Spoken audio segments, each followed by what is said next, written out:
Broadcasting live from the Albay PIO News Center, providing you the most exclusive news update from all over the province.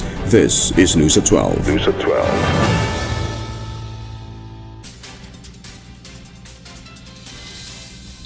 In the local scene, 48 emergency responders in Albay have completed a 4-day training program to strengthen their skills in providing immediate medical assistance during disasters and emergencies.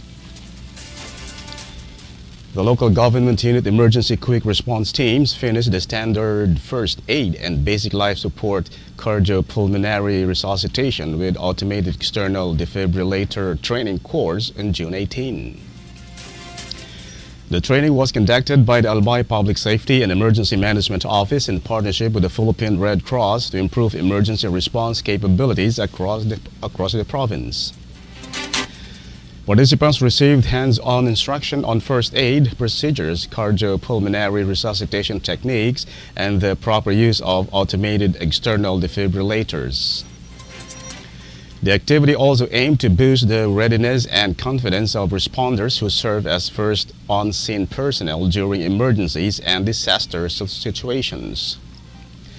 Albay Public Safety and Emergency Management Office Head Oscar Robert H. Cristobal said continuous capacity building programs are important in ensuring that responders remain prepared to protect communities.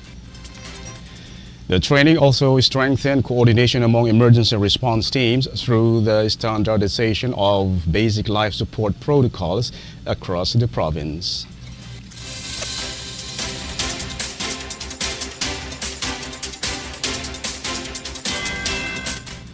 In other story, the proposed increase in the pension of indigent senior citizens in Albay remains under the review of the provincial government. Evaluates its own long-term sustainability. Governor Noel E. Rizal said the measure is being considered with the support of the Sangguniang Panlalawigan as part of efforts to strengthen social protection programs for the elderly.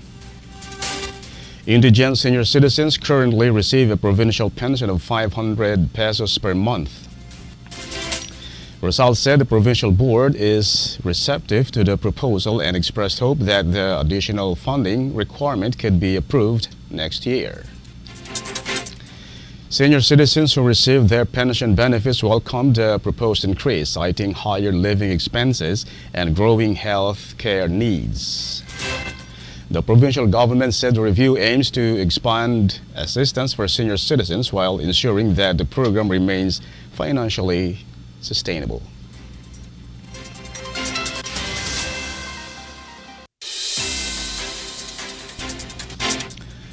In other news, the Albay Sangguniang Panlalawigan is moving to strengthen veterinary services in the province through a proposed reorganization of the Albay Veterinary Office. The Committee on Laws, Rules and Oversight has recommended the passage of an ordinance that seeks to expand the office's structure and personnel to better address animal health, wildlife conservation, and food security concerns. The proposed measure includes the creation of 5 operating divisions focused on animal health and regulation, livestock production, wildlife conservation, planning and institutional development, and administration. The ordinance also seeks to add new plantilla positions to address manpower gaps, reduce workload among existing personnel, and improve technical services. The proposed changes aim to enhance animal defense control, livestock monitoring, food safety measures, and agricultural productivity across the province.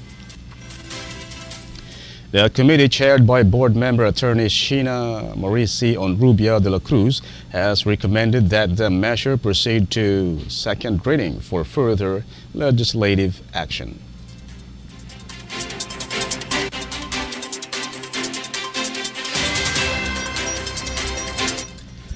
In the national scene, Anti-nuclear groups at the No Nukes Asia Forum 2026 in Bataan said several Asian countries continue to oppose plans to rehabilitate and operate the long-idled Bataan Nuclear Power Plant (BNPP) in Morong Town. The forum, organized by the Nuclear Free Bataan movement, was held on June 19 to mark the 41st anniversary of the Welganang Bayan protest that challenged the operation of the BNPP. Taiwan Environmental Protection Union representative Fang Long-Shi said Taiwan has closed its nuclear power plants and shifted to renewable energy because of safety risk and high costs, while remaining concerned about efforts to revive the BNPP. Forum speakers also said Taiwan still faces difficulties in managing about 4,700 tons of high-level radioactive waste, highlighting the continuing challenge of nuclear waste disposal. While the Philippine government has created the Philippine Atomic Energy Regulatory Authority and remains open to future nuclear energy proposals, forum participants noted that key rules on radioactive waste management are still unfinished and that public opposition to nuclear energy remains strong in many parts of Asia.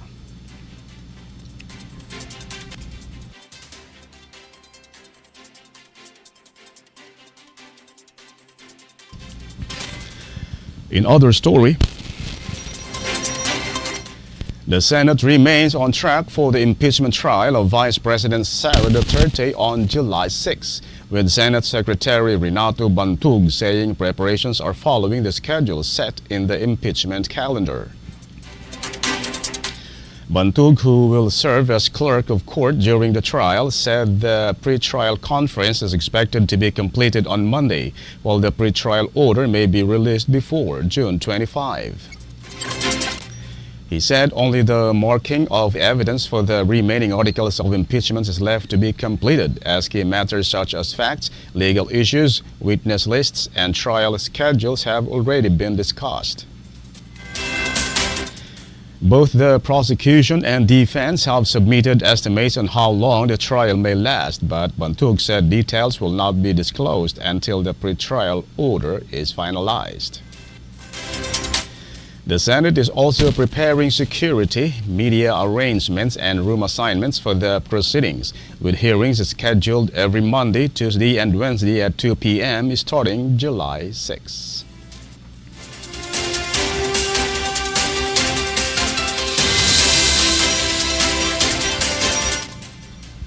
In other news, House Deputy Speaker Paulo Ortega V said the attendance of Vice President Sara Duterte at her impeachment trial in July could play a key role in the proceedings, as questions remain over whether she will personally appear. During the Saturday News Forum, Ortega said he believes Duterte may choose not to attend the trial, citing her previous absence during impeachment proceedings in the 19th Congress. He said any decision not to appear could form part of the defense team's legal strategy, while the House prosecution panel is expected to present its evidence and arguments before the Senate. Duterte was impeached over allegations involving the use of confidential funds, unexplained wealth, cash distributions to Department of Education officials, and alleged threats against President Ferdinand Marcos Jr., First Lady Liza Marquez, and former House Speaker Martin Romualdez. Ortega said the 11-member House prosecution panel is prepared for different scenarios during the trial, including whether Duterte decides to testify or leave her defense team to respond to the charges.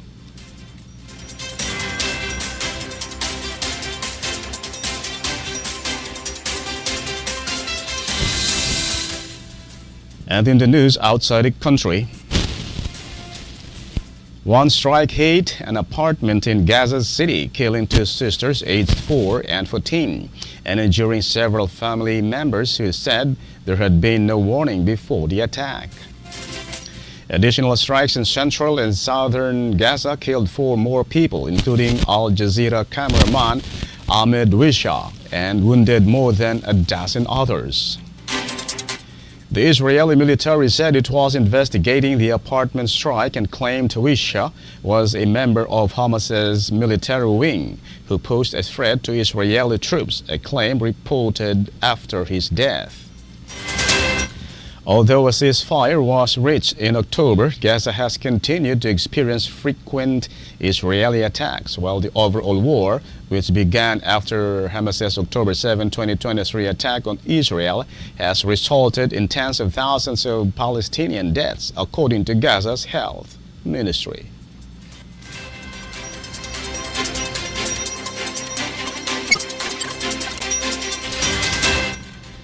In other story, Iranian and U.S. negotiators are set to begin a new round of talks in Switzerland, focusing on Iran's nuclear program and efforts to maintain a ceasefire in Lebanon despite renewed violence. Tensions rose ahead of the talks after Iran announced it was closing the Strait of Hormuz again, citing continued Israeli military actions in southern Lebanon and accusing Washington of failing to uphold parts of a preliminary agreement. U.S. Vice President J.D. Vance said he hopes the negotiations will produce progress on both the nuclear issue and the Lebanon ceasefire, while American officials insisted that shipping through the Strait of Hormuz remains secure. Clashes between Israeli forces and Hezbollah fighters continued in southern Lebanon, with both sides blaming each other for violating the ceasefire as the conflict's death toll continued to climb.